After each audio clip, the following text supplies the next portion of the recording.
વલસાડના કલ્યાણબાગ વિસ્તારમાં નિર્માણાધીન 54 લાખ રૂપિયાની પાણીની ટાંકીનું સ્ટ્રક્ચર ધરાશયી થયું.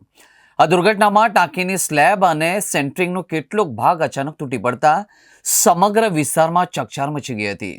એ ઉપરાંત સોશિયલ મીડિયા પર વાયરલ થયેલા વિડીયોમાં સ્પષ્ટપણે જોઈ શકાય છે કે ટાંકી પર કામ કરી રહેલા મજૂરો કોઈપણ પ્રકારના સેફટી બેલ્ટ કે સુરક્ષાના ઉપકરણો વિના જોખમી રીતે કામ કરી રહ્યા હતા. વિપક્ષ દ્વારા ગંભીર પ્રશ્ન ઉઠાવવામાં આવ્યો છે કે જો કોઈ મજૂરનું મોત થાય તો એના માટે જવાબદાર કોણ? તો બીજી તરફ વલસાડના પ્રાંત અધિકારી વિમલ પટેલે કહ્યું છે કે ટાંકીનું કામ લગભગ પૂર્ણ થઈ ગયું છે અને માત્ર સ્લેબના પતરા નીકળી ગયા છે. તેમણે ઉમેર્યું કે તેઓ કોઈ ટેકનિકલ એક્સપર્ટ નથી, પરંતુ નગરપાલિકાના અધિકારીઓ સાથે તપાસ કરવામાં આવશે અને જો કોઈ ક્ષતિ જણાશે તો કાયદેસરના પગલાં લેવામાં આવશે.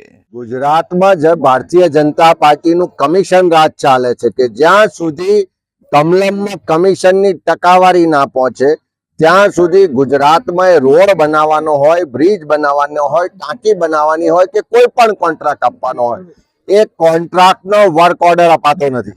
અને કમિશન ચૂકવીને વર્ક ઓર્ડર લેનારા ભારતીય જનતા પાર્ટીના મળતિયા એવા જે કોન્ટ્રાક્ટરો છે એ આજે કોઈના પણ જીવની ચિંતા કર્યા વગર, કોઈની પણ શરમ કે ડર વગર ખુલ્લેઆમ ભ્રષ્ટાચાર કરે છે. એના કારણે ક્યાંક બ્રિજ તૂટે છે, ક્યાંક રસ્તામાં ખાડા પડે છે, ક્યાંક પુલ બનતા પહેલા, ઉદ્ઘાટન પહેલા બેસી જાય છે, પાણીની ટાંકીઓ તૂટે છે ને એવા રોજ કિસ્સાઓ આપણી સમક્ષ બહાર આવી રહ્યા છે. હજુ થોડા દિવસ પહેલા જોયું કે સુરતમાં ટાંકીનું ઉદ્ઘાટન થાય એ પહેલા ટાંકી ધરાશાયી થઈ જાય છે. એ ભાજપનો ભ્રષ્ટાચાર ખુલ્લો પડ્યો. અને આજે વલસાડમાં હજુ તો ટાંકીનું કામ પૂરું થાય એ પહેલાનું જે સ્ટ્રક્ચર હતું, સેન્ટિંગ હતું, એ તૂટી પડ્યું અને ભર બજારમાં રસ્તા વચ્ચે તૂટી પડ્યું. એ જ બતાવે છે કે ભારતીય જનતા પાર્ટીનો ભ્રષ્ટાચાર હવે દિવસે દિવસે ખુલ્લો પડી રહ્યો છે.